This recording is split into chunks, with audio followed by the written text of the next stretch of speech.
Hey everybody, welcome to the podcast. Welcome to Skagazine. I'm Eric and I'm here with my co-host Jess. Say hi, Jess. Hi. Thank you. And Ryan. Hi, Ryan. All right. Today we're lucky enough to have two members from the band Stop the Presses with us. We have Allie. Hello. And Danny with us today. Hiya. All right. And we're hoping you guys like to play games. Do you like to play games? We love games. Thank God, or else I would have made this next part really awkward. Jess, would you like to explain your game for us? Yeah, it was your idea. It's our first time having a couple on the show that's like together. So we usually just play a game where it's just a lot of rapid fire questions. We call it Skagarees, even though it's not like Skagarees. But since we were having a couple, we thought, let's play a couple game. Actually, Eric thought, I can't take credit for that. So I was like, oh, that sounds fun. And then Eric was like, well, what if they are a couple and me and Ryan are a couple and we compete against each other? And you asked the questions. I was like, all right, let's go. So that's what we're going to do. I love it. They're going to compete against you because they're a couple tonight. And we're going to see who wins. All right. And it's going to be really sad for you guys if we beat you. Because you've been married for what, a decade, right? Okay, so actually I was just going to say the timing couldn't have been better. Danny and I will be 10 years married on Valentine's this year. Oh, wow. Oh, and it's Valentine's Day. Happy anniversary. Yeah, it's so Happy anniversary. adorable. Thank you. Maybe we should just let them win, Ryan. It's hard. That's what we're gonna do, right, Eric? I've seen enough of this show to know that like the old couple always biffs it so hard. So we'll see. And then we'll fight about it all night after this. So Fair enough. You get a couple weeks till Valentine's Day or your anniversary, so you should be good. There is no like vacation that you're about to win or anything like that. It's not in our budget. Yeah, we're So poor. if you win, you just win. Jess might send you. Do you even have stickers anymore, Jess? No? We got no, I need to order more, but I will get some. All right. So you get nothing if you win. You make this game sound so enticing, Eric. Don't oversell it. We'll find some prizes anyway. But if you win on Valentine's anniversary, you'll be like, we know each other so well. Remember when we went on that game show and we won? I like the experimental game up front. Draw them in, you know? Yes. All right, what do you got? Are we going to start? I mean, that's up to you. Did you have a name for this, Jess? Yeah, I did come up with a name, but I'm not going to sing it by myself. Are you going to sing it with me? You can't, though. You have to say it by yourself. I'll say it, and then you guys can sing it. That doesn't work because then only one voice comes through in Zoom. We know that. Well, okay. It's Come on, sing your song. Love and SKArriage, love and SKArriage go together like You don't have a second line. Time in there, Eric. I didn't go any further, Ryan. You worked so hard on that first line, you got no foul. All right. It is the very first ever episode of Love and SKArriage. Let's go. This first one is no right or wrong answer. This one's for the best answer. The first thing that comes to mind when you think about your first date. So wait. Do we have to match? No, I said this first one is the best answer. In my How opinion, do we decide? I am the judge. Okay. What was your there's 6 questions. Okay. What was your mate's first concert? Wait, first of all time? Yeah. Your mate's first concert? Yeah. That they ever went to. Do we have to say mate? I mean, I didn't know what to call Eric. Matey? My boo. What is really awful if me and Ryan do not get this one right is that we did a podcast episode where we discussed everyone's first concert. Yeah, like 2 weeks ago. Yep, and I don't remember yours. Yeah. Like 6 months ago, yeah. And it was like months ago. Yeah. It was actually one of your bands. It was a Root Girl Review, actually. Oh, it was, wasn't it? Yep. All right, next question. If they could only have one vice, what would it be? Are you ready for the next one?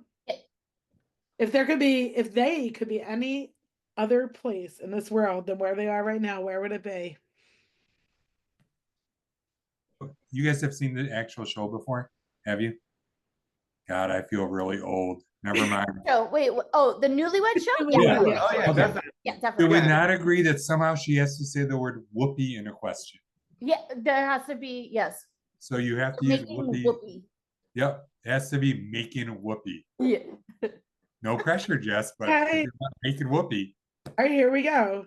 What's the weirdest place you ever made a whoopee together? Really?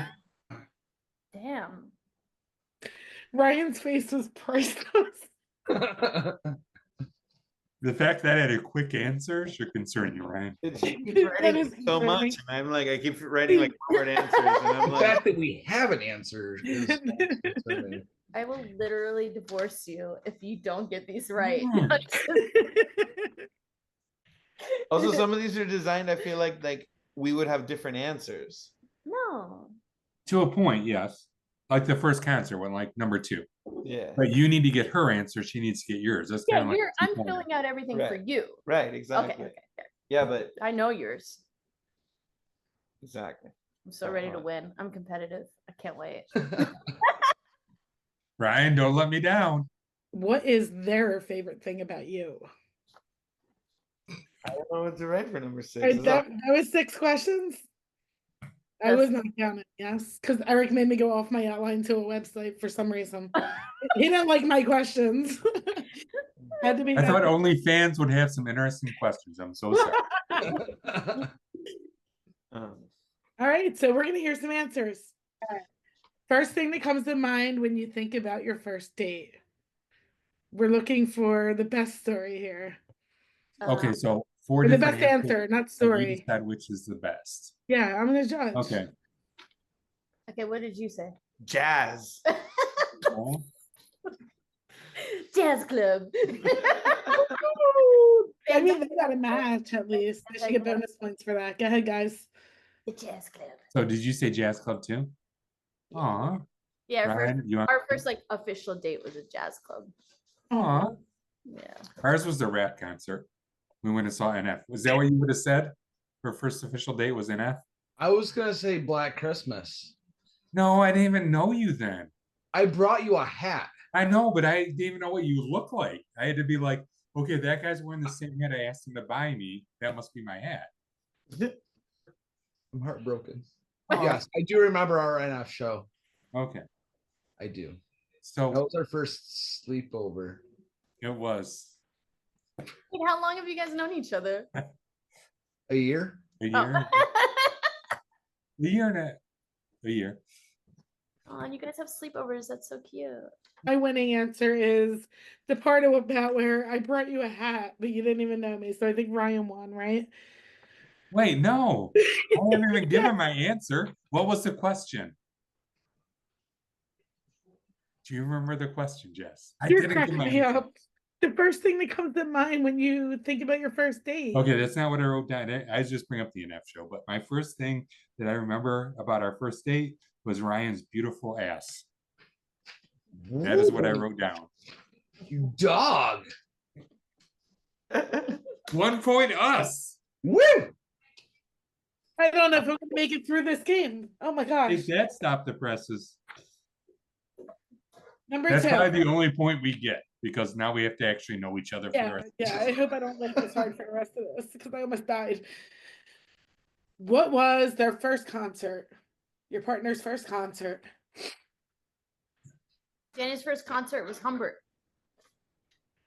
Is that right? Yeah, that All is right. that is true. That's the first band that I saw on purpose. That changed my life, kind of a thing. Yeah. I think Allie's first concert was Santana. Yeah. Yeah. Nice. All right, 2 for 2. Yeah, her mom took her to see Santana at the Supernatural tour. Yeah. Nice. At West Palm Beach. At West Palm. Yeah. Ryan's first concert was Limp Bizkit. No, No? definitely not. Telegraph? Are you sure? It definitely was not Limp Bizkit. Oh, wait. Are you saying Honestly, Max bad. Telegraph? I'm guessing yours is Telegraph. No, and now it's gonna sound so bad when I say mine was George Michael. Yay! Ah, cool. That's a great I saw answer. George Michael Faith Tour. I remember you saying that during that episode, actually. Yep, I do now too. Mine was Bush and Moby. Oh, Damn. That is very revealing of all of our ages. Very cool. I don't have to answer. So do they get 2 points because they got They it get right? 2 points, and you get, I think, a big fat 0. Who's keeping score? Big fat 0. You have paper, so can you keep score? You're not Okay, gonna so right now it's me and Ryan 1. Stop the press is 2. Correct. That means you guys are winning. Okay, question 3. You're killing me. If they could only have one vice, what would it be? Was that 3? You made me go off my questions, remember? That was it. That was it. Yep. That was it. I think Danny's is weed. For sure. Yeah. What's my vice? I went back and forth on this a whole lot, but I also wrote down weed. Yeah. Nice. Yeah. Well, to keep it going, I wrote down weed for Ryan. Yay! Yeah. All right. Yeah. I was gonna say ska, but I went with Demon Jesus. It's me. You know I went. That's fucked up. You didn't even want the point. A, I put down wine, but B, that's a story for another day. He was being cruel by doing that to me. It was So- 5 points for stop the presses, 2 for How do you get 5? because they just got 2 more. They both 2 matched. plus 2 is 4. They already had 3. Oh wait, no, they didn't. You're right. You're We right. got 2 for Yeah. this question also because we both got Jazz Club. Days. No, but that was That was for counting as best that was for story. best story. not Right. mine. And they had the best story. Oh. So they All got right, so one it's there. 4-2. But Okay. stop the 4 to presses is 2. winning. Okay. Yeah, Jess's vice would also be weed maybe. right now. All right. Yeah. What's I the don't next one? remember. I don't remember what number 4 was. Oh, This damn vices. It could be anywhere else. Oh, if they could be anywhere else in the world right now other than where they are, where would it be? Paris. France. No. Oh, Oh no. oh no. Where was it? the middle of nowhere. Nowhere in the beach. Nice. I do love Paris. That's That like number is- 2. That Paris? is, she's right. That is the Paris, answer, but- and it's my bad. Key West. You just Yeah. find me like floating in Key West. Yeah. Singing Jimmy Buffett. Yeah. That's it. That's it. I'm a Florida girl. Seagulls. See, or like an island, just an island, and no one's around. I said you would be in the mountains in Colorado. I probably would be in a. Was that your answer? Yeah, that was my answer. I would Was it? prob- Yeah. Nice. That is. Yeah, that's Danny. That is He's in the mountains. All right, so they're at 5. You guys are next. Come on. All right, Ryan. We both want to be in the middle of nowhere, but different nowheres. Wait, shoot, hold on. Hold on. Eating fish. I messed this up. Give me 1 second. Yeah. Ryan would want to be in. I Okay. said Philly. I think Eric Aw. wants to be in Philly. You guys get a lot of great shows Wait, out there. Are you saying I want to be in I Philly? mean, Yeah, Detroit you gets wanna more be- shows than Fuck. Philly. I said Ryan's bed. I went with Ryan's bed. Damn. That escalated quickly. I thought this was your first date. My bad. Where would you like to be, Ryan? What was your answer? First of all.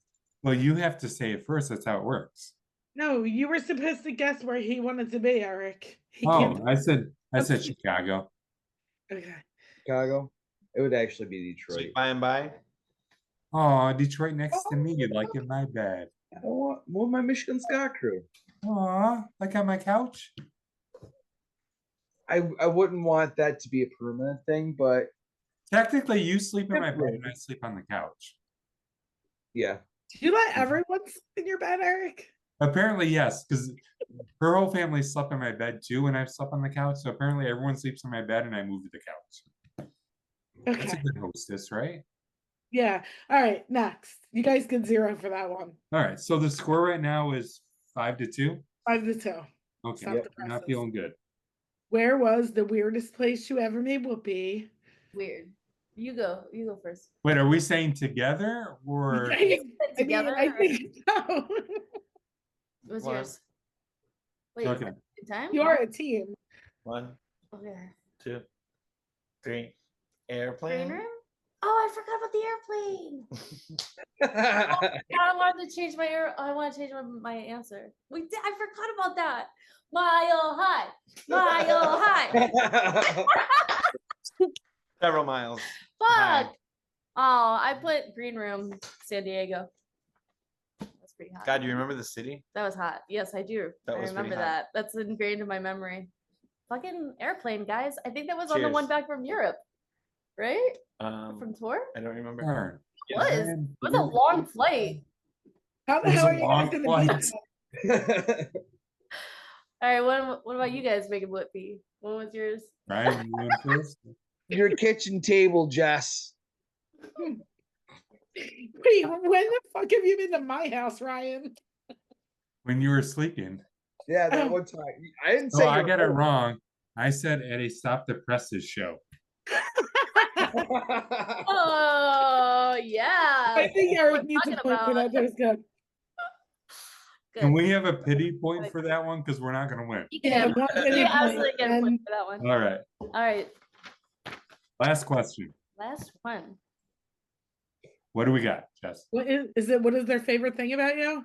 Yes. Who's the newlywed host? Do you remember who that was? I mean, they had several hosts. I can't remember. Was it the guy that kissed everyone? No, that's oh my Ryan. God. I can't remember his name, and he hosted Family Feud. Family Feud, yes. Yeah. I don't know. Gosh. Dawson, I Richard can Dawson. picture Yeah, the song show. They wrote the Richard- book about him. Richard yeah. Dawson is Yes. Richard Dawson is the guy who kissed people, and Newlywed Show was, oh my goodness, I can see him. I can was see him too. I don't know his yeah, name. and then And one, the I keep gang saying and Bob Newhart, but it's definitely not Bob Newhart.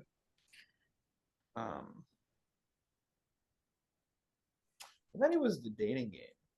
Can't remember who it was. Bob Eubanks. Bob Eubanks was. As Google. I cheated. Yeah, no, I'm I was saying, yeah, Googling it. yeah, because I don't think he was. Gong Show was the the dating game. Dating game and the Gong Show were the same creator, which was this dude from Confessions of a Dangerous Mind, and then yeah, this was Eubanks was the Newlywed Show. Okay. So what's So what's their favorite thing about you? I went with the funny answer, which is booty. Yeah. Yeah. Ali's That's got what I said. That's what I said. I said my butt. My butt. Yay. Ali's looking good. Yeah. Yeah. Good job, babe. Did Wait, you get it right? mine. What about Wait, you? did you get it right? Yeah, I Did said I put that my favorite part is my butt. I put face. I think she likes my face. Say booty. Oh, That's What wrong. is it? What do you like about him? I said that you're funny. That I'm funny. Yeah, There you go, folks. There's the Yes. there's the paradigm. it is. It's really The funny. booty and the humor. All right, so they end up with 6 points, right? All Is that right, correct? here's how we come closer, Get Ryan. out of that. You're at what, 3? You can't get there. On Aw. a trip You're to at 3 with a Jamaica. pity point. But I want to hear your answer. I still want to hear your answer. Who's going first? You are. Okay. So I'm saying what I like about you or what I think you like about me. The second one. I think you like my snorkel. And I think you like my ass, so that works. Darn it. I said you're a lizard. But she actually has a lizard. That wasn't like a weird thing. So we got 0 points. We have a winner, and it is Stop the Presses. Yeah. Nice job. Yay. Thank I mean, That- defense, that you have took a 9 long years time. on us. We are actually going to Jamaica before our tour to celebrate Really? 10 years. Yep. What Yeah. part of Jamaica? Negril. Yeah, we're going to the touristy part. We're gonna try to spend like a day in Kingston, which is because it's like across the island. But I definitely, if you're that close, you got to make an effort. And have you been there before? No, we've Oh. never done anything like this. Like we've done well, I guess we did a cruise, but yeah, we thought that we've been working really hard and we deserve to celebrate some us time this year. 10 years feels like we've been together for 16, so yeah, writing music for 17. It's been Absolutely. it's been a long journey, guys. It's been a long time. Go celebrate. So Yeah. here's where I Fuck start outta to here. rabbit trail. So Isn't outside the girl that spot where they have the cafe with like a 100-foot cliff jump? Rick's Cafe, I think it is, or something. bookshelf. Hey, I don't know. You can go cliff jumping down Jamaica. I did it when I was down there. I think we were by Ocho Rios, though. Cool. But there's You a just spot. bragging There's about like a 100-foot jump. It's been in like music videos and shit like that. That sounds awesome. Oh. That sounds incredible. If you're a thrill seeker, that is. How did you two meet? That playing music. I auditioned for Danny's band. And what was Danny's band at that point in time? It was called Only Right Left. I know it's a clever. I'm using air quotes. Clever name.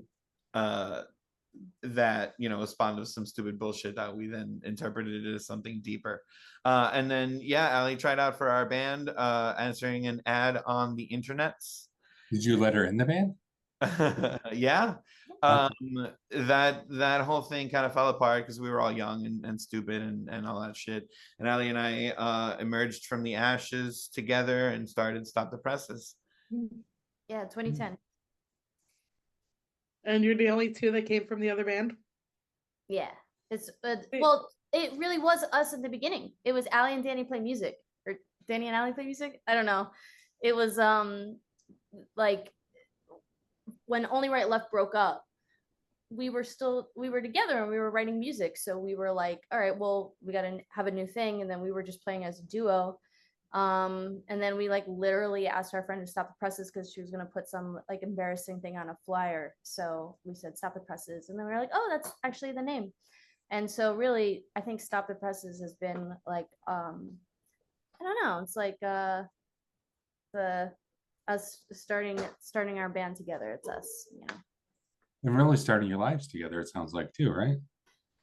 That's my yeah, it's wild. Yeah, that was a long time ago. It's wild. Yeah.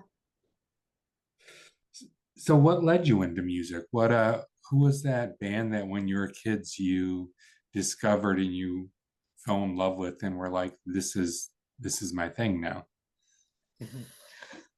The Beatles. Really? The Beatles. I think also Humbert, also the band that I named, that his first band that he saw. Right?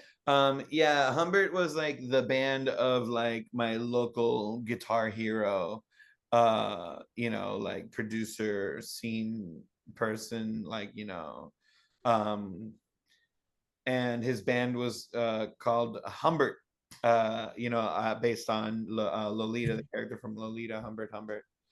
And it was like this weird, funky, like I don't even know, like pop experiment for the time, power pop rock band with just really good stuff and really tight harmonies but that's like the easy answer. I feel like they're the short answer of it all. It's just too many things. Like music was it, period. It just was it. And I think Ali kind of had something very similar happen. Yeah. Go ahead, Alan. No, just that I played music like all growing up. And I started taking lessons at like 8, piano lessons and singing and stuff. And I just kind of always knew it was going to be music. I don't think it was a band or anything. It was just more so of, it just made sense. It was like, I found my calling really young. So when did you guys discover ska? I feel like I had to be like 4th grade, maybe. Really? Yeah, because like we're like 90s kids, and so it's like You heard No Doubt and Real Big Fish and Catch 22. That was the one that I thought it was like really cool because I knew Catch 22. And you know, and you hear other things as well. Like I think No Effects. I think there was like all these bands that were just like mainstream of the time. That was probably as early as elementary, but also like middle school and high school. I played all different types of music though. I grew up playing classical. I played jazz at school. I played classical at school, jazz music at school. And then when bands were around, it was like there was like an emo era, you know, of like my high school time. And that's when I started playing in band, was in high school, of like doing that outside of like the repertoire and stuff I had to learn. And then I guess like landing onto ska, I feel like was like it was always a thing that you just heard in Florida, very common, you know, islandy vibes down there. I met Danny in Miami in Hialeah. When I heard Only Right Left, they were so fucking rad. They were like, oh, I'm like, we've been swearing, we've been drinking, talking about, okay, never mind. So anyway, Yeah, so they were so they were like, they were so rad. It was like surf rock, reggae, you know, ska, punk elements to it. I feel like that's like always the stuff that I liked the most. Just yeah, where I was at, and it was cool writing music with Danny. I feel like we just vibed, and now we just yeah. Oh, two puppies. They're starting up now. They're starting. We're not paying attention to them, but we're like sitting right here. Have you never seen their puppies, Eric? Yeah, No. you guys have seen our puppies. I have. Not I work at a yeah. pet supply store, so this is Last time I saw them, Ox wasn't with me, so I took a picture of them with the puppies for him, and I was going to share that for the interview yesterday. He shared them and the puppies. This is Betty, who is the one who's being the loudest right now, which is not normal for her. She's usually very reserved, but yeah, that was that big old bark that you guys heard, and she's a silly face. She's a little blonde. And then this is my Princess Angel baby. This is Pepper. And she's our little terrier mix. They're both Chihuahua somethings, whatever's. And they're both rescues, and there are babies. There are tour angels. They're both beautiful. They bring up kids too. Yeah, Yeah. And they hang out. Go keep home on the road with you. Yeah. They're great. It's a good life. Yeah, I feel like I've like talked about ska a whole bunch. I like you know, in the 90s, of course, exactly that, dude. You're like conscious of like feel like No Doubt and Sublime really breaking through in a really, really hard way early on. And then, you know, I was a marching band kid. That's like the answer for the 90s. I listened to all of that shit, like all of it. And then you work your way back. You know, you work your way backwards to the two-tone, you know, era, and then you work your way back a little bit more, and then you realize that the two-tone era is just people covering songs from the 60s.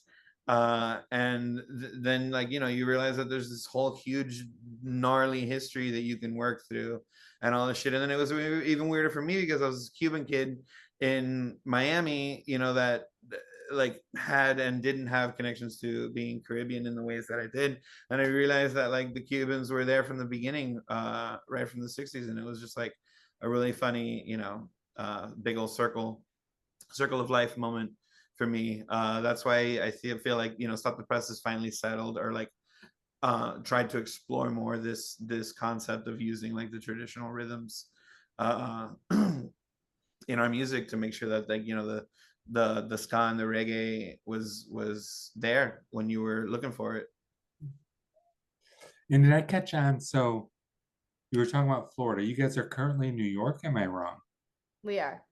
How did you end up going from Florida to New York? Brooklyn. Yeah, we wanted to work with Jay, Agent Jay. We wanted to expand. You know, we felt like we did what we could in Miami for God.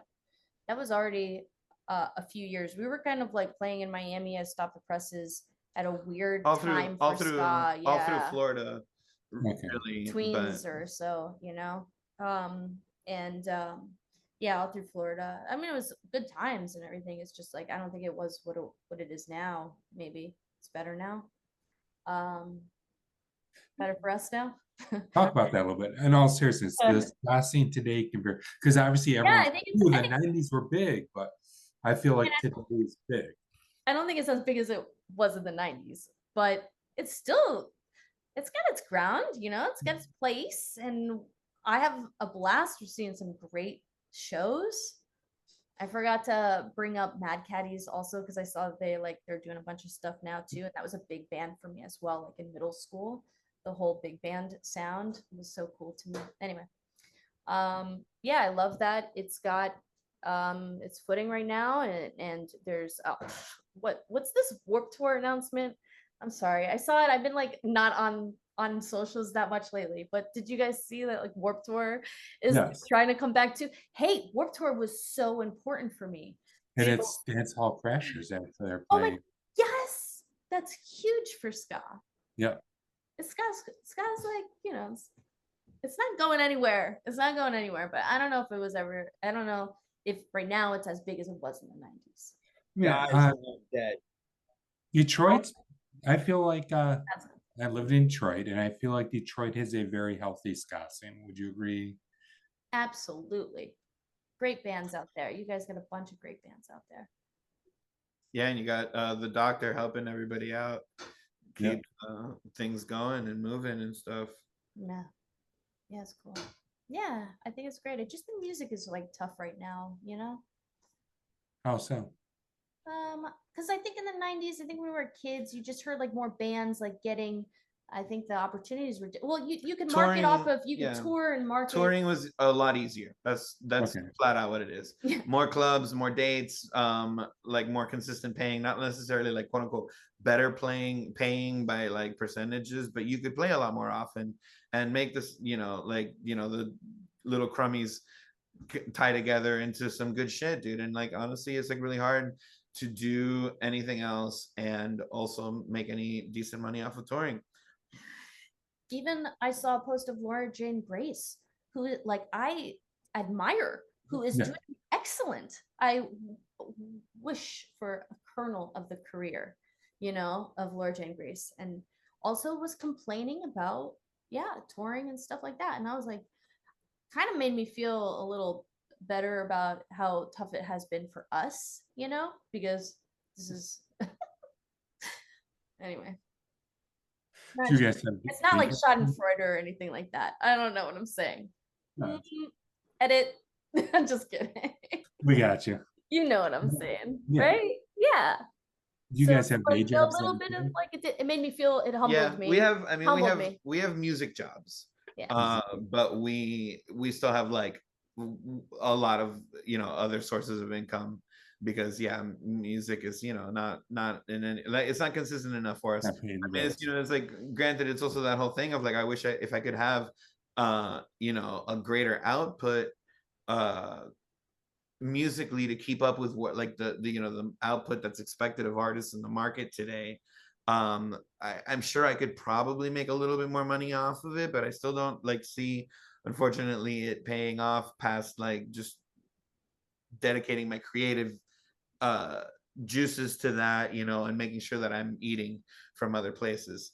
Part of that was honestly a big part of moving to New York, is that New York takes culture a whole lot more seriously than South Florida did, and it's more like as far as like where dollars and cents go. And it was like, for a very long time I had square jobs where I had to kind of hide my nightlife from my day life to be able to keep doing what I was doing. Because a lot of places, you tell them you're a musician and they check out, or they check you out, or, and you're just, all right, you're until you're not. And unfortunately, part of that is true.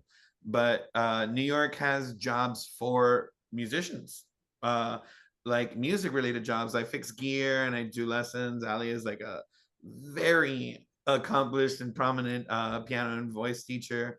And like those things put music dollars in our pockets that allow us also the time that we need to take off when we need to take it off. Is that tough? like to try to balance obviously surviving in life and having a home and trying to find a job that balances letting you go on the road? For sure. Yeah. Yeah, absolutely. We're both really lucky now that we finally have found that, like that where he works at DJ Fix is like it's a fantastic place, and his boss is wonderful, wonderful human who understands the gig life mentality. But like really it is hard to get, I think it would be hard nowadays to find a job that would give you the time off that you need. We took off a month last year to go to Europe and stuff like that. And then like you said, I have my own music school. I work for myself, so but I still have to like, budget it in, it's hard right now. I think it's hard for everybody, so yeah. Everybody's a tiny bit beholden to somebody. Yeah. We're all answering that balance of time. Knowing what you know now after your years doing music, what advice would you have for young musicians who want to come up and do music? I would really work hard at trying to have rich parents. Amen. There you go. There you go. You're born into a rich family. There you go. Fuck, I messed that one up already. Love it, parents. Oh no! It kind of sounds like what you're saying. In order to make music a full-time job, it's a full-time job in itself. Just booking gigs and reaching out to people and trying to set up everything. I mean, that's even already. That's even applying it to our older model of like trying to tour and play live and all that stuff, because that is not what music is now. And that's really essentially what my advice is that you have to be a multifaceted electronic music artist, which means that you have to really understand the relationship between a keyboard setup or a input setup, whatever you want, of like pads or whatever it is, in correlation to electronic instruments in a audio workshop, to make competitively like fast and ever escalatingly cool music. That is all like with that is essentially what the full-time job is now. The full-time job used to be booking and flyering and writing and all that stuff, but the job now is just kind of sitting and doing output. And that is like valiant, but it's also crazy. It's a lot of work. I commend people who do that and adopt that early, because that is really like, at least now for the foreseeable future, I think the way to make money. Like, the rise of the producer is real, and it should be from the standpoint of of keeping up with what people need from music right now, or how music is dispensed and consumed and licensed and all that stuff. Boo, boring answer. Yeah. Yay. Let's move past that nasty nuts and bolts. Do you have you worked with any students, Ellie, that have shown promising futures? Like, what would you tell them? Oh, they're also wonderful. My students are so good. They're all so good. I tell them just to go for it every single time. Like every performance, just go for it. Just always give it to the performance, and then practice. Like, be good at your instrument. But as far as careers and stuff, like I've got a bunch of kids right now that are getting into high school that are like sophomores and juniors, so they're getting to these ages where they are playing in bands, and I'm like just encouraging them. Yes, join that band. Go watch that band in Bushwick, and ask the players if they need a keyboard player. I'm trying to get one of my teens right now to do that. Just to go out and play. Even the advice for other people is like, going back to harkening back to our very dark question and answer before, is that like just play all the time and try to write music all the time. Just keep working on doing it and having the output, even if life is, even if the things are tough and stuff, but it's just hard to find time. I think that everybody can empathize with that right now.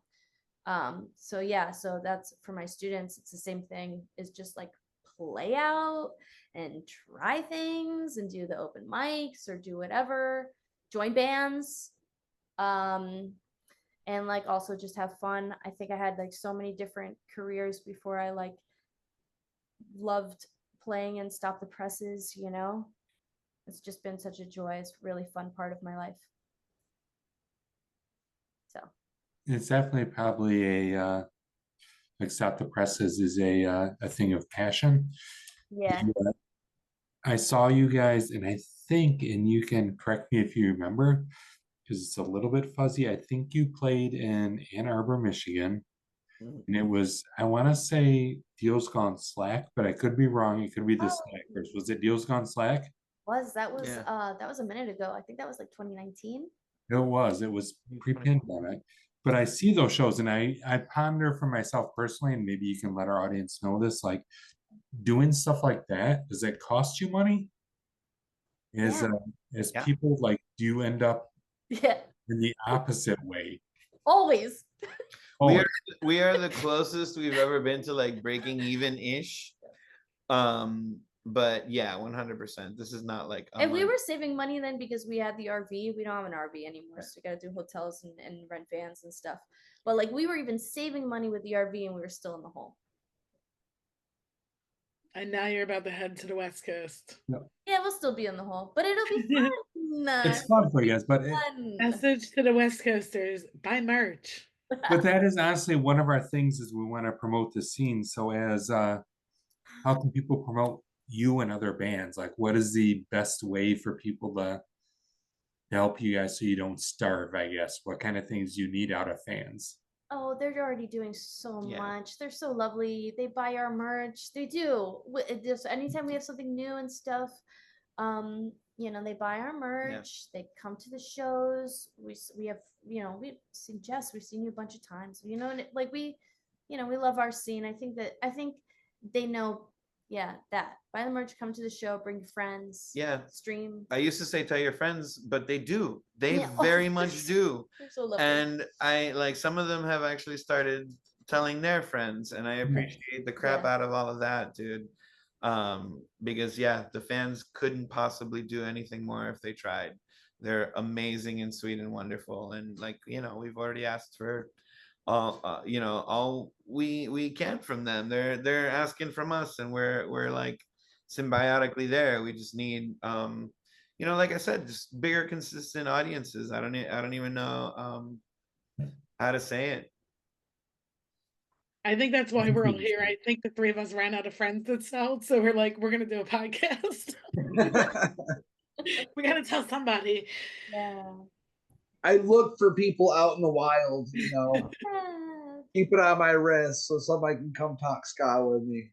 I love it. Ann Arbor was lovely. It was. Thank you. It was nice. So what was about ska for you guys? Was there a song, a band, like a moment that you know made you fall in love with ska? I mean, I think that a band that we love is like the Slackers, and then you know, what else? The Scatolites.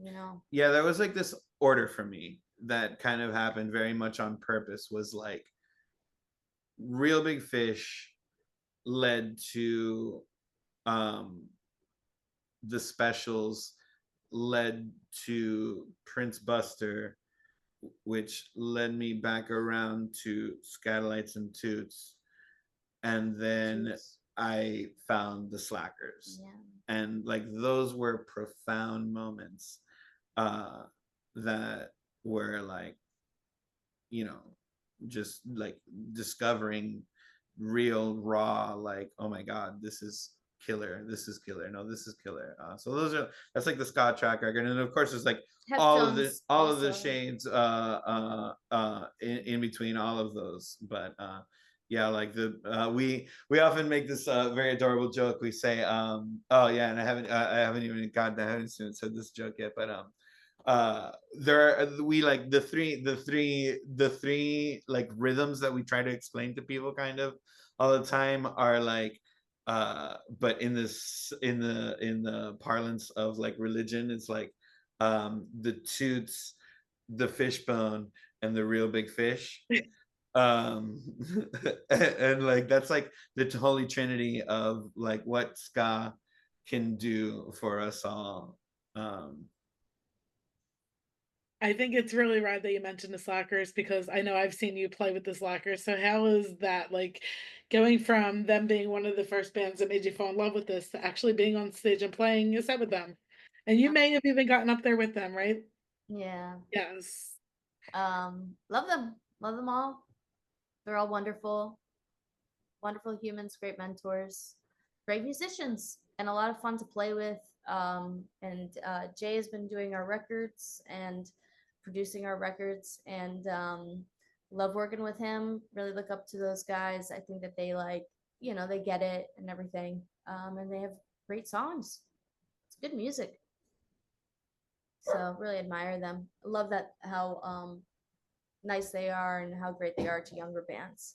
They really do try to bring out, different supporting acts and all this stuff. And I think in a way that they are really helping our scene a lot, and they continue to do so.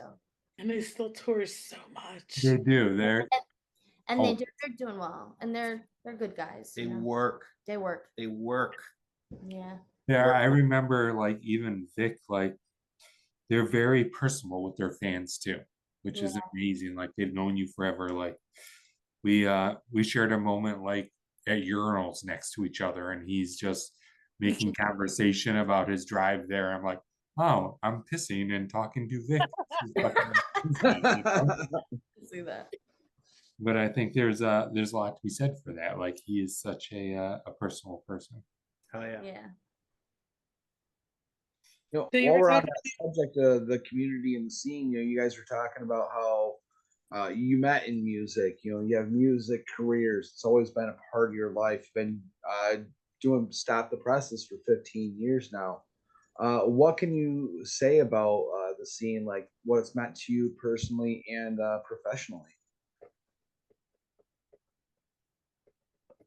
Wow, you got them speechless. That was awesome.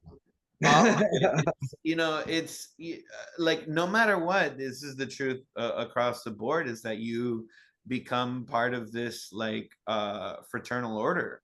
We're now all in this like, this room is this and this place is this, and you meet people in your circle, like even before social media made it that there weren't boundaries globally or whatever. Like your circle grows and people give a fuck about you in like different zip codes and and different country codes, and you give a fuck about them, and it's like ska has never gotten a chance to sleep on the job.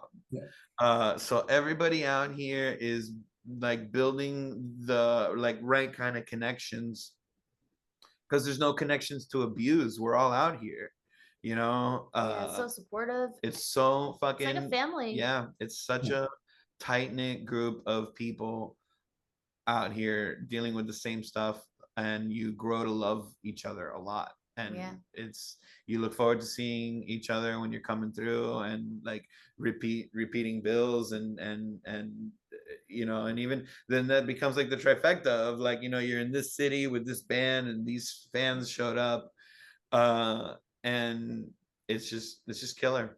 Yeah, it's family everywhere. It's our own little family and community of just a bunch of people love music, love ska, and so supportive. Like I said, really keep doing this because of the community and the friends and stuff that we have everywhere. You guys coming out to the shows, it means a lot to us. Would you say that's true internationally as well? Yeah, that was wild. Yeah, when we went to Europe, it was like that, and it was wild. That felt, I think that's one of the best things in my life. I'm not even gonna lie. It really is. It means a lot to me, because like there was places that we went to that like people knew our music in these other countries, and like that's never happened to me before, and that was really cool. Oh, I'm getting emotional. This is so late. That would almost Sorry. be surreal, I guess. Oh, it's like the middle of winter, guys. Okay. Trust me, we're in Michigan. We understand the. Okay. All right. 100%. It's great Cold all the states. time. Is that tough though? Is it tough to go from a environment where, you know, you said you travel to another country and like people know you and they're singing your lyrics, and then you go back to your home and you brush your teeth and you go to work? Like, is that hard? Yeah. I mean, No. I don't know. Like, both of us love our jobs so much. I love my job. Even like, I also, yeah. I mean, dude, Ali and I, between 2023 and 2024, did a shitload of touring with our band and with separate bands as well, like doing mercenary work. And when we finally like crash landed at the end of summer of 2024, we were spent. Yeah, we were tired. We were done, dude. And honestly, it's you know that whole thing of like, dude, you can get tired of anything. And you know, I also kind of cook a lot. I'm a big cook in our home and all this stuff. And I mess around and I experiment and all this shit. But I will never ever cook professionally. Because it'll ruin it for me, you know what I mean? And work and music is work, dude. And waking up and rushing, you know, around to drive a million hours to get to a place to do this thing, to set everything up like haphazardly, you know, within a confined like period of time, and like create magic, and then we're done, and then we got to fold it all back up into a minivan and go somewhere else, is hard as all get out for any kind of extended period of time. It gets tiring. So it's like, it is also great in some ways to have something to come home to do that is you know, the same but different, that, you know, is not just shoving my own happiness down my throat, you know, of quote unquote, you know, doing Stop the Presses full time. Yeah, it makes it kind of exciting now that we're about to like start up again for the spring and everything. Right. And it's like, it's nice that we had that fall time off, so that now kicking into gear and we're fresh, you know, we're changing things up. We've got like new eyes to look at it, you know, rather than just going through the monotony of the gig after gig after gig and not having the rest. Yeah, we got to hibernate. Yeah, and I think creatively you like need that too sometimes, you know. And now you're gonna head out to the West Coast with who? Front of it? Front of it, yeah. They're coming on in a couple weeks, like the day before you all leave, I think. Sweet. Lovely. Awesome. So that's Has gonna that be a been nice. tough on? Oh, go ahead, Jess. I'm sorry. Oh, go. Has that ever been tough on you guys? Not to play therapist, and I'm not, because I'm the last person to be a therapist, but has that ever been tough on your relationship, doing tours and being in a band together? Has that ever? Yeah, I think so. I mean, Of course not. Good answer. Truth answer. All right. we try to navigate it, you know. Yeah. We love each other a lot. We try to work through any problems that we have.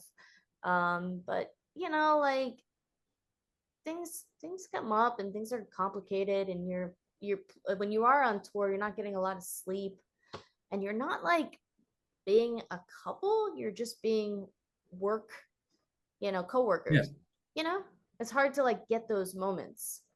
And a marriage of 10 years, it like you got to feed the marriage too. You got to feed everybody, you know. So I think there's stress on it, and I think that Danny and I have done a good job of like communicating through the hard parts, and I think we're still working on it. I don't want to say that like, you know, oh, it's a breeze and everything. No, it takes work. Every marriage takes work, I think, right? Yeah, for me it's a kid. For you it's a tour or whatever. Yeah, I was gonna say you're married, right? You have kids. Yeah. Yeah. Yeah, I agree with all of that, and not just because there's a gun being held to me outside of the frame. Stop. No, I'm kidding. For real. Here's the trouble starts. Exactly all of those things. Ali and I are actually decent coworkers, which is great. And yeah, dude, sometimes it's all of those things happen. Shit happens in all directions. when you're on tour, and you make the best of it, and you try to, uh learn when you need to learn, forgive when you need to forgive, work when you need to work. um and all that stuff is great. She's a great partner. I'm a great partner. We're I don't even know. It's like, thank God. Thank God. We do work really well together. Yeah. And we met working together. You know what I mean? Playing in the band. We both were the songwriters. So it was like we brought each other ideas in the very beginning, and we learned how to like listen to each other's feedback and stuff like that when we write songs. I think that's why we still work great together writing music, is because he's a good sounding board for my ideas and vice versa. And it's like, yeah, the work stuff is easy. It's easy to be in a band with some dude, but then it's like, love this guy also. So the gigs can get it, the touring and everything like that, I think can be stress on a relationship. Whereas the working together is normal. Yeah. That makes sense, because that's what came first. Yeah. Yeah. Yeah. Did it second come from? That set the pace, and with the par for everything, and got to grow from there. But I'm kind of curious, what's on the other side of that coin? If you took the music and the ska and everything out of it, what would you guys be doing? Oh, if we weren't doing music. Yeah, if you took music out of your lives, where you guys weren't playing, you weren't working in it, and you weren't living it, what would you be doing? That's a hard one for me, because I've been playing literally piano since I was like 8 years old, and singing, and I started teaching like immediately in college and stuff like that. So I don't really know how to do anything. So I'd have to like do a whole new like over the summers when I need part-time work, I make appointments for a hair salon. That's what I mean. Like I don't do anything else. So I don't know what I would do. What would you do?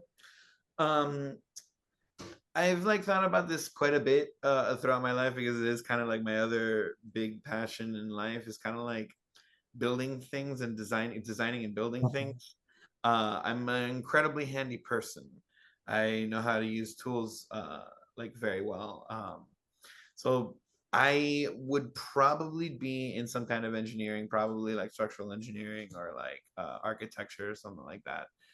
If I wasn't in music, that would be like my square job if I had a square job. Something along those lines.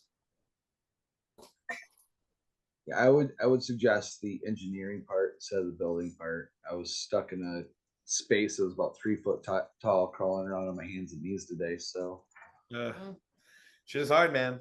yeah. Yeah, like my big great dream in the world is to like build myself a domicile. It doesn't have to be like a big fucking home, but I want to build myself like at least like a cabin in the woods, like a 1 to 2 room cabin in the woods, something along those lines. Shipping container cottage. Especially in today's environment and culture, I think that'd be such a good idea. Yeah. Yeah, I also like desperately love like the outdoors, like being in the woods and stuff like that. Not like I don't enjoy team sports at all, but I do enjoy like being in the woods and hiking and that kind of thing a bit. So to completely switch on you guys, we talked to Root Girl Review very recently, and something that they brought up is that in ska, and a lot of music actually nowadays, women are kind of off to the side, where the men are front and center, especially in a lot of ska bands, and men are up front, which is opposite for what you guys have going on. So do you find, thank you for being a role model, but as far as music goes, do you find that to be a tough spot to be in? Do you find that being a front person in a band, do you find that it's hard for you guys? Or do you find that you're well welcomed in the music world? I think now we're well welcomed more so in the music world, as being like, female fronted, air quotes. Yeah, I think that I think the trend now is more inclusivity. and we're seeing a bunch of awesome, rad women. Yes. Front womaning these bands, and yeah, and a lot of the music that I'm listening to right now is like, it kicks ass because of these women, and they are more front and center now. And I think we are definitely opening up to different people leading the band, or different ways of viewing music now. And I don't know, yeah, I think it's better than what it was in the past, for sure. You have 2 full-length albums that you put out. One in 2019, Money in the Bank. That was a self-released album, yes? Yep. And I think it's interesting that was pre-pandemic, and then you put out Got It 2022 on a label, Jump Up, and that was, you probably worked on that throughout the pandemic, I assume. Yeah. How is one album, or your experience recording one album, different from the other in both the pre-pandemic, post-pandemic, or during pandemic stages, and on and off of a label? Like, different factors going on there. A lot of Not to add to it, but didn't you have a third album in 2013? Yeah, there's a Florida split. And there's a Florida New York split.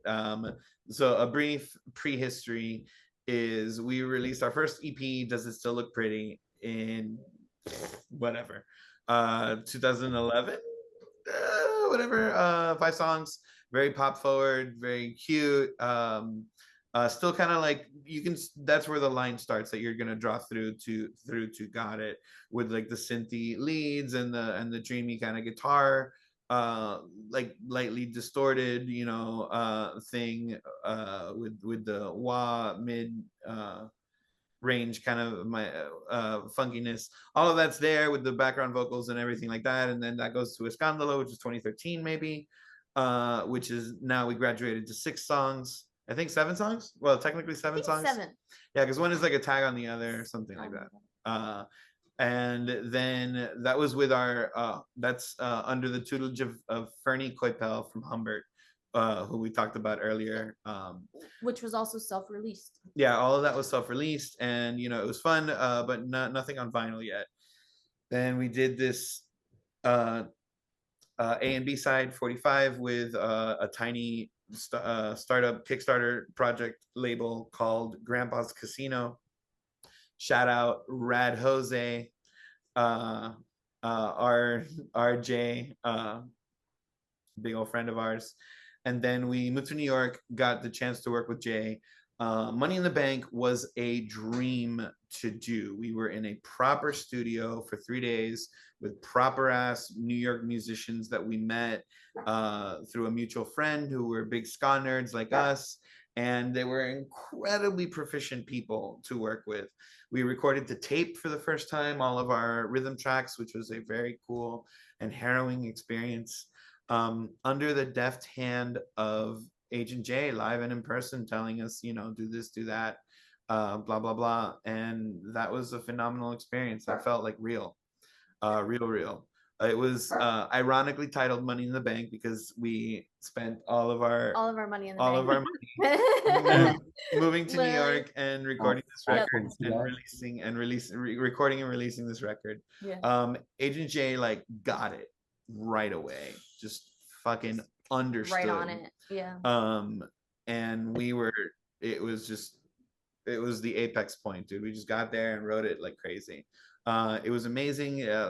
We recorded, like I said, live in person in this big, gorgeous live room that tons of legacy jazz records were recorded at, and all this stuff. It's called the Relic Room in New York. And then, Got It was a whole different thing. We got locked down. Ali and I fortunately lived together, and we were able to put together a lot of these demo ideas that we had. Steve, our bass player, lived with his elderly parents, his retired parents, already, so he was like seeing nobody in the world because he couldn't, he couldn't bring anything home to them. And then Jack, our drummer, lived in the studio space that we at the time shared. So we got together in secret in the shadows, in the guise of trying to figure out some shit, and rehearse this record and recorded it ourselves. Eric Dano, who actually introduced us to our rhythm section, Jack and Steve, for all of that stuff. Eric Dano of the Holophonics, big music man on himself. If you want to talk about that work ethic, about doing music in the digital age, that man knows a thing or three about it. Yeah. Great human being, love him to death. And like, he engineered I think like 6 of the songs, and I think Jay had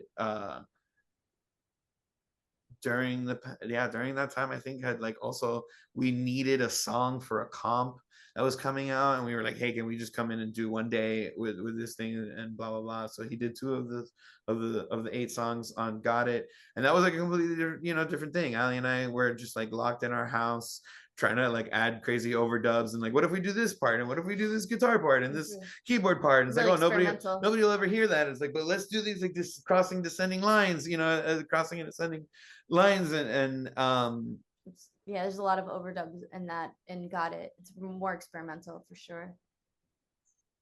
That was it. Very, very different. Could not be more different. Oh, and then that one was released through Jump Up. We put a post on Insta. We put a post on IG because we were like, dude, like, to self-release again is, it's tough. Maybe someone, I don't know. It's like weird asking, like, hey, will you put on my record? You want to listen to my demos? And so we put a post just seeing if anybody would snag, and Chuck reached out. Nice. Yeah, and oh my God, he's amazing. We love Chuck. He's been so wonderful and great. We're so happy to actually, he linked us up with Front of It, so it's oh, cool, because they have an album coming out on Jump Up too. Yeah, they're our label mates. Yeah. How has it been being on a label as far as like community and support goes? Oh, it's wonderful. 150%. Like, would recommend over and over, 10 out of 10. Yeah. Chuck is amazing. Has done so many great things. That's even part of why Germany and like parts of Europe went so well, is because we had some distribution through Jump Up international trading out there, and it was fucking wild. And Chuck has just facilitated everything he can possibly do since day one. Actually, kind of like day like -50, like, you know what I mean? Like, he was involved in kind of stuff that was kind of like all whittling towards us doing all this stuff. Like, he's been a fan and rooting for us for a while, and we're thankful to have him. And it's such a different thing to be worried about, money and deposits and artworks and this and that. Well, I guess I'm still doing artworks, but like versus somebody just saying, hey, CDs are going to be there on Tuesday, vinyl I think is starting to arrive on Thursday, and it's like, great, thanks, Chuck. This is wild. Did my record just like appeared here? Yeah, it was wild. So then I guess since you're having such a good experience, when it comes time for the next album, you're probably going to try to do a Jump Up. Yes. Is there new music in the works? Yes. He says no. No, there is like I said, this is our hibernation period, so we've been writing stuff and working on craziness, and we have to put something out this year, because Chuck again is like, cough, hey, where's the next thing as well, and we ourselves are doing that. So yeah, on the other side of this little West Coast run that we're so happy to be doing, is like, this time is such a rough time for LA and all that stuff, this will be such a funny segment to listen to in like 5 years, but yeah, man, like, LA is literally on fire. Some of those videos straight up looked like Escape from LA, if you guys remember. I do. It's a wild time, man, but we're happy to go out there and spend some money in that state, you know, Yeah. get people to go spend some money in that state, and then right after that we're hitting the road running in some live stuff that hasn't been announced yet, and some recording studio stuff that hasn't been announced yet.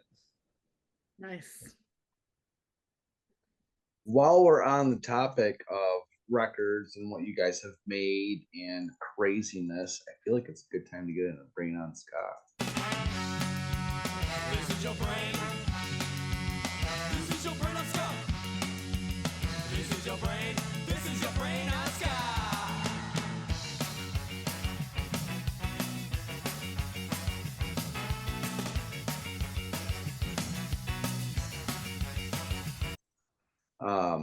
So Okay. we all picked a song, and some of them had to relate with crazy times. Make the best of it is what Eric picked, and I think we had a common consensus that was kind of about COVID and quarantine. Was that? I don't know if I commonly consented to that. I'm saying, was it written during that? Was it written during that You time? just strongly hinted. Was it written during COVID? I mean, Okay, the so album make came sense. out in 22, right? Right. So was this a COVID album? It was a COVID album. Make the Okay. best of it. I started writing before COVID. Okay. But however, it happens a lot. You make the best of it. You know, you're like, you know, little doodle in your head. Yeah. I hadn't written. I think I only wrote the beginning of it. It's a long walk from the station. You feel it start to rain. So, da-da, you know, the first part of it, the first part of the song was before that. It was moving to New York. New York was really hard. It was like a huge shift of pace of everything, from our cushy little lives in Miami to New York, so to Brooklyn. So, and we were living in a rough part of Brooklyn. Well, not a rough part. It's nice over there, but it's more so of like rough to live there. Not a lot of parking. The train sucks down there. It's like this whole thing. So it was like every time I'd be walking home from the train station, that's, you know, and just made the best of it because we were like, things were tough. And then I never finished the song. And then when, then this happens a lot. You write little diddles or whatever, doodles. And then when you're like, oh shit, I have to write this album for Chuck, you come back to all of those ideas and you're like, how can I make sense of them?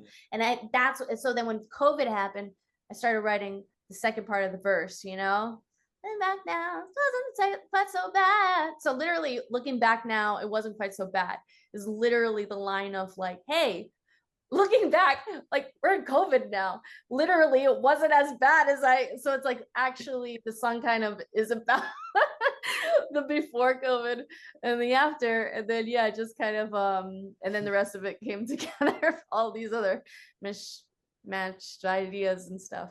But yeah, so I guess so you're both right. It's COVID and it's not COVID. That was the hook that really had me set on a COVID song. Like maybe it wasn't so bad before. Like things were kind of crazy. We're dealing with a lot of crap. But the line "make the best of it" was before COVID happened. Okay. I wrote that "make the best of it," just, you know, just a saying that everybody says, you know. I really like that closing line that you put in there. The world keeps on spinning, but we got to spin with it. Thank You know, I feel like people are so resilient to change, especially like older generations. You know, they want to stick to their traditions. People want the world to be how they think it should be, you know, but they don't want to accept things for how they are and just go with it.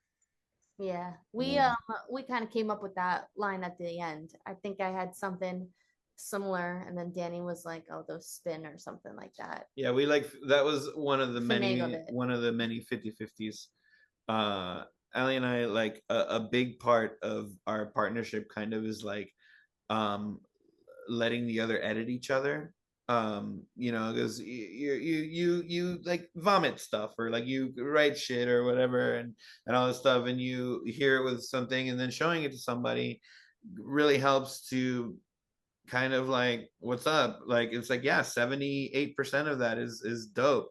This thing is, you know, rough here, like, so let's try to do this or whatever. And we do it kind of with everything, with musical parts, with harmonies, with lyrics. It's really great to have somebody that can help to edit. That's I cannot stress how important editing is. I think that's a big thing about us, even like why our like, you know, because we don't write short songs per se. So our songs, like these two records kind of like stretch right into LPs because we don't have you know, short songs. But 8 songs feels like the right number for us. Like, I can't imagine like releasing 12 songs at once and being like, I stand by all 12 of these. Yeah, I think we always are like, these ones shouldn't make it and we don't want to fill the record, and so we'll come back to them later. And that actually happens a lot. Where there's songs on Got It, like Swords, that was a song that like he's talking about, that we didn't know how to, like, we had to look at it with fresh eyes and edit it down and stuff like that. Speaking of editing like lyrics down and stuff, and then mixed with everything that was going on you know, in the current events of COVID, then Swords was like the perfect hook of what was happening at the time. It just, you know, kind of worked. But that's an old song that we've never just put on a record to fill it, that we've been like, save this, work on this. These songs sound finished, they're complete, we can stand by them. Yeah, so the trust of being able to rely on the other person to edit and bounce ideas off of is great. That's a big part of it all. Awesome. Yeah, I know, and one of the reasons I love that song, it's the song that I go to in those moments, like, in all honesty, that I can listen to and be like, you know what, they're right. We just need to make the best of it. So it's been a very I guess affirming song for me over life. So thank you for that song, Ron. thanks for listening. So Jess was a big fan of Ride or Die. And I feel like that one might be a love song. Oh, yeah, that one's a love song. It was called Bad Thoughts. Terrible title. That's another one that, like, I think I had, you know, some little verses and stuff, and then I made our poor band play that song in like 20 different rhythms, like. I don't know what I was fighting. I like it's kind of one of those songs that like I just kind of had most of it, a couple little tweaks here and there. I had the chorus, and then I rewrote the chorus a little bit, but the main melody was kind of always there. And I had this tune, and then when we were doing it during COVID, again, it's like, you know, just the 4 of us as a rhythm section just playing the song. And I was like, it's kind of got this like dance hall, very island, very laid back feel. And I think sometimes I like, you know, as you overthink your songs sometimes, and you're like, no one's gonna like this. And I just our audience is male, and I don't know if they're gonna get this one. It's very sweet. It's a great song. It's a great song, but there are like legitimately like 4 different demo versions of this. Songs that are like different rhythms. If we ever release like some kind of anthology, it'll be a lot of fun. Yeah. Like very Scott. Like he was saying, the toots, the fishbone, and the real big fish. So we have it in like all those different rhythms, which is, you know, the drum patterns. Now we have to hear it someday. Yeah. But then these guys were like, Allie, the way that you had it, like the way you had the demo, that's the way this song should be. The way you wrote it is the way it should be. And again, well, that wasn't even actually the way that you wrote it. That was already the second, like that was like, because that was the thing, was like there's actually, I think, is a video of this somewhere of us playing it in its like original form or something like that. But this was one of those, like, we cracked it. It was like, oh my God, wait, this is actually what the song should sound like. Yeah. And then it was like, no further. We like, the 3 of us kind of like had an intervention, a song intervention. We're like, no, we're going back to the way we learned it. Tight as high. Tight as high. Isn't that what you said? I don't remember. Maybe no, because Titus I is like more like Oh, maybe I'm thinking another one. Anyway, I might be thinking So Good. I think you might be thinking So Good. Okay. But the same thing happened with that song. So Good was another one of those songs that was written in a different way, which also has a video of it somewhere. Oh yeah. Jesus. Wow, that's Well, I think like playing, you know, at that time you couldn't do like open mics and stuff to try out ideas. So you were like doing live streams. So there's a live stream of us doing Bad Thoughts, which is actually Ride or Die. And that's the original version, which is me playing accordion and Danny playing acoustic guitar. And it's us doing, it's like the same song, but completely different. And then it was like, we got into the studio with these guys and I was like, okay, I rewrote all this. We're going to try this out. And then, you know, that's how it is. And also just trusting your audience and stuff and being like, all right, this is the song. But it is about Danny. Do it. It's definitely about Danny.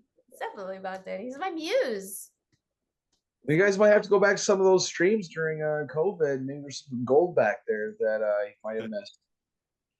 Back in the archives. Yeah.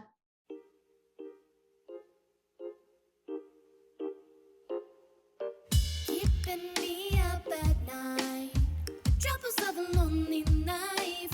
Lying here awake in bed, thinking about all the things I should have said. Like it's another way, you say forget. Just another day. It's so easy when you're here with your arms around me.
One that I wanted to hear you guys' thoughts on was actually stop the presses, but not so much of when it was written then, but how you guys might apply it now. Same president. It's the same. It's about Trump. Valid. Yeah. Again. It's Okay. It was point about one him, minute. and it was about him. It was about Trump to begin with. It's an ironic song. It's like it's written in like blasphemy on purpose. Yeah, it's like his I wanted to write a fucking ugly song about like some ugly shit that was going on, and that was my like song that was like ugly, but I dare you not to dance to it.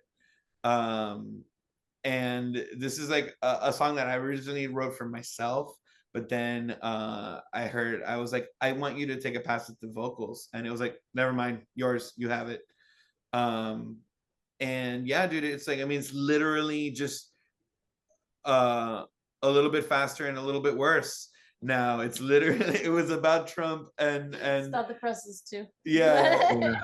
That like wiggle the pen, now you're dead is literally about him and his executive orders, dude. And it's like it's even fucking worse now. I'm like, it's not even funny anymore, man. It's not. No, it's scary. Yeah. It really is scary times that we're living in. I'm very political myself. Like I'm running for local office. Yay! I'm starting a fundraiser for ACLU because they're very busy right now, and they're on the forefront on fighting all these legal battles, all the injunctions and lawsuits they need to fight all this crap. So yeah, I just wanted to shed some light on all of this because there's a lot of people who are unwilling to see the ugly truth. Yeah. There's a lot of willful ignorance going on, and it's we got to wake up. Yeah. The worst part about it is that you're preaching to the choir, man. We all, it's the same thing as like the ska audience, the ska audience. We're all already at the party. All of us are here. It's attendance has been called. We were all present. We need more fucking people to wake the fuck up. Yeah. It's terrifying times we're living in. Yeah. 9 times out of 9.5, that's what it is. It's me talking to other like-minded people, but I do work in trades, and there are a lot of Republican conservatives in there. And lately, it seems like I've become like a professor of socialism and trying to teach them like the downsides and the ugly side of capitalism. Like, and how to be a good capitalist, you have to make gains at any cost. Mm-hmm. Right. Like, I also want to just say on the record that, of course, everyone that you work with is a documented U.S. citizen. There's no reason for anybody from ICE to come near where you work or anything like that. You are, of course, beyond reproach. Yep. I don't even think, and I know we're going down another subject here. I wouldn't even compare Trump to what you would call classic Republicans at this point in time. He's a whole different ball of wax. Mm-hmm. But yet the Republican Party has, I wouldn't say embraced, but has went with him because that they know that's the way to stay in power. We're all bought the fuck out. Yeah. Seriously. Truly. It's honestly fucking sick. But play the devil's advocate, you get the devil, man. I fully agree with you. And I'm one of the people we've talked about this many times, and I'm going to say again, for the longest time I was a third party person. I'm a libertarian. So people don't necessarily love me, but this election I had to become a Democrat because the other side of that, and being Trump, was just so far on the other side that I felt that I needed to vote towards what would make at least an impact, which obviously America decided they wanted to go with the racist fascists, but it's sad to me. It's seriously sad to me. So My argument against libertarianism is and always will be public schools. Because public schools, their argument is, I don't have any kids that go to school, so why should I have to pay for schools? Well, because you do things like you go to the gas station and you go to restaurants and you go to your mechanic, and these people are typically staffed by locals who went to public schools. And as graduates of these public schools, you want them to have basic skills like make change or understand how to replace your oil plug and all these other things. Like, these are people that we interact with in our community on a regular basis who, as a community, if they are stronger, we are stronger as a whole. So we need to contribute towards everybody's success so that way we can all do better. Not just individually, but just collectively. Do you want me to respond to that, or should we just keep going? We should probably get back to ska. Okay. Hey, Ska. You give me your own. Because I feel like we could go off into the weeds for like. Did we hit all three? Morning. Did we hit all three of your songs? Because I am so far. We did. apart. We did. That was all three of them.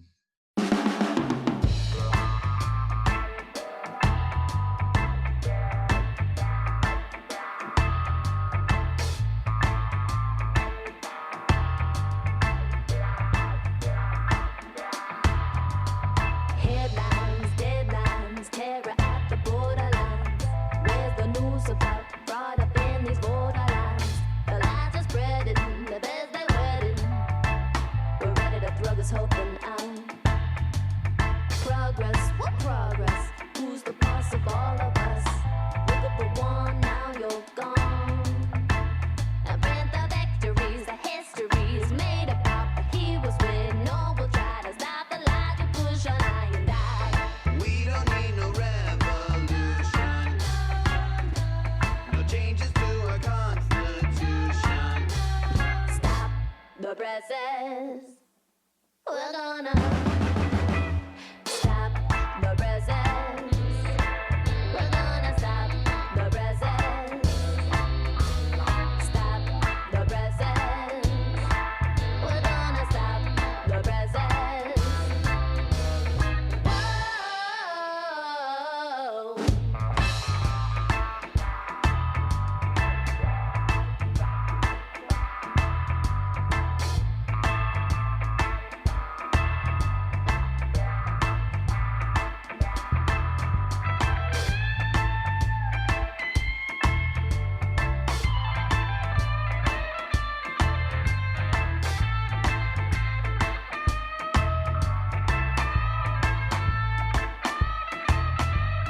Failing, trailing, insatiable and slanderous. Look at the pen, now you're dead. Take the families, the tragedies, back to where they ought to be. Keep the peace and print the truth we want you to instead. Money in the bank keeps swimming. Don't you wanna keep tradition? Stop the presents. We're gonna stop the presents.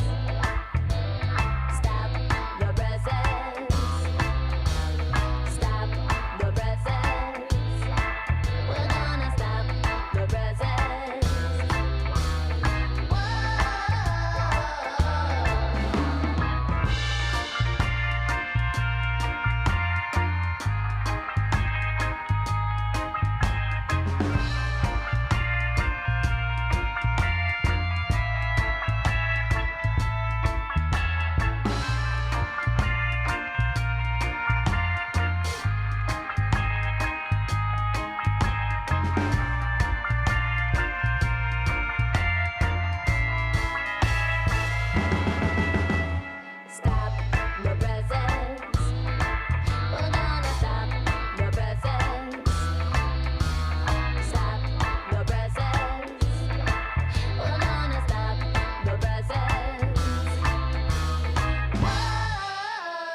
I do like to ask after we chose our songs, is there any one song that's most meaningful to you? I really love Awadis. Awadis is like a really fun fucking thing. But yeah, I love all of our songs. It's not even it's an impossible question to answer. They all have different vibes. Yeah, I think that like they all have different vibes. They all have different storylines or whatever. I think the one that surprised me the most, I think on Got It, was probably C. I think that one came out really cool. I like that one a lot. And Swords also. I think those two surprised me a lot out of everything. And we're like practicing again, so I've been having to like hear them, because we're about to go on tour, so we're like rehearsing and stuff like that. And yeah, I really like the songs. I like what we put out. It's like I feel proud of it, and yeah, I don't know, I guess, but they all have their own meaning. I had a feeling like a lot of people feel that way when they write a lot of things, that they all mean something different to them in a different way, but they're all meaningful, obviously. We did have a fan question. Ryan, do you want to share, or would you like me to proceed? Yeah, no, we had a question from Jump Up Joel from Michigan Ska. Where did the idea come from to have extra singers and dancers? He thinks it was a great idea. Having all the overdubs in our songs. Yeah. Just vocally, it was hard to cover all of the parts. So when we moved to New York, we already were on that tip of like, when we play this live, we should have background singers to fill out the 3-part harmony. Love the Heptones. That's like a band that's got 3-part harmonies and stuff, old Jamaican ska band. And definitely wanted to have that influence. And then, we love like Hepcat and stuff like that, like bands that already kind of do choreo. If you ever watch like like Tina Turner and her shows, like I know, just like influence of like people's shows. Like I think that having the background singers like dance, and also like kind of us having little different beats and stuff in the live set, just kind of make it more than just, oh, you're hearing the music you heard on the record. Now you're going to see a Stop the Presses show. And kind of always love that element. You went a little Moira. I did go a little Moira. Theater. Darling. No, but that, like, I want it to be exciting. That's how I like to go to shows. I love like, the legacy bands and stuff when they come back, but like I want to see you. We never wanted to be a horn ska band. That's a big part of it. So like in the Miami records, Does It Still Look Pretty, and Escándalo, I guess Escándalo is like horn parts on 2 songs. There's like little or sporadic horns here and there, but it's more of a feature than anything else. We've always just done background harmonies. Again, like old ska. Yeah, all the old ska. And also Ali and I both were like a big fan of like all kinds of like 60s kind of music like that, like Beatles and Beach Boys and like Chandrals, and like just like harmonies are dope, but singing harmonies are beautiful. It's a really dope thing to do. And yeah, like the music got more complex, and it was better to have everybody covering their bases. And the background singers, was a good show. It's good stuff. It takes people to make good music. Like a diverse talent pool? Yes, precisely. Exactly that. Joel also wanted us to share how much Michigan loves you. Are you coming back to Michigan anytime soon? Do you want to come to Michigan? Where's Appleton? No, it's Wisconsin. Wisconsin. Oh shit. Shit, you said Wisconsin instead of Michigan. It's fucked up. I did. I keep forgetting where this place is. Yeah, we're coming across for a quick run to the Scableton festival and we're still settling the track record there. Off subject, on subject, what does it take to get you to a state? What do you guys need out of it? Well, If we wanted to bring you to Michigan, what would you need to probably make routing. Probably routing. Like I was gonna say, like I still haven't even like we are doing Scalpelton, but I don't know the routing yet. I haven't finished booking the dates. Just haven't, sometimes it's like taking a while for that weekend to come together. So But it's like kind of like if it's a like easy route to get there, you know what I mean? Get a few shows on the way there and then a shoot, because it's hard to come all the way out. If we're not supporting a band, which is really the two big prongs to our live approach right now are either to be supporting a bigger band, which we got some stuff, like I said, not announced yet, coming up. Okay. Or if we're headlining, people need to see all of our air quotes. There's so many air quotes being flown around here. If we are headlining our tour, then we try to use an anchor of a music festival. Like, you tour to a music festival and back home however you can. So we really went off of what we're doing here. So we did. We should give them a chance to share with the listeners where they can find their music and where they can see them live soon. I know we talked about West Coast, but Detroit, how many shows do you have going on out there? Yes. Where can they get tickets and see your tour schedule? So we've got our tours coming up. You can check it out, pressesmusic.com /tour, or you can just go to pressesmusic.com and see it all there. It's also like linked on our IG, Facebook, TikTok. You'll see like the link there, and you can just go to the link, and then it's got all the tour dates and stuff of what we've got going on, and the tickets are there as well. It's through like a lot of it's through I think Songkick. You can also subscribe through Bands in Town or Spotify and actually get notified by email when our band is coming to you. It's a very cool feeling for Spotify to email me to tell me about my band coming to a town near me. And you can too. Yeah, and so it's all there. And then we leave the first show's February 26th in Moretta, California, with a bunch of awesome bands, and that kicks off our tour. And then we've got Vegas and a bunch of other places in California, like Los Angeles. Of course, we're playing Dolls Fest on March 2nd in Berkeley, California. And there's some neighboring towns and everything that we're hitting as well. But really, we're excited for Dolls Fest. That's a festival that is all about women and punk, rock, and ska music, which I think is, really a really awesome. Like I said, tons of awesome bands that are playing, a bunch of awesome female-led ska bands. So be there with the sisterhood. And can't wait for that. I'm so excited about it. We've got some of this lineup, but I can't remember who was on it. Brad. Well, Half Past Two just got announced, and I love Tara, so it'll be great. And I think Bite Me Bambi is also on there as well. Okay. And love her as well. Talina. So and then who else? Tsunami Bomb, which we played with a few times. Holy crap, which is fucking amazing. Yeah, we've played with them a few times, but have not had been on the same date of a festival or something. So hopefully we'll get to catch them.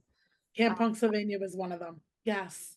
Yeah, and I think we were on different days as them as well. Yeah, different days or different stages or something, et cetera, et cetera.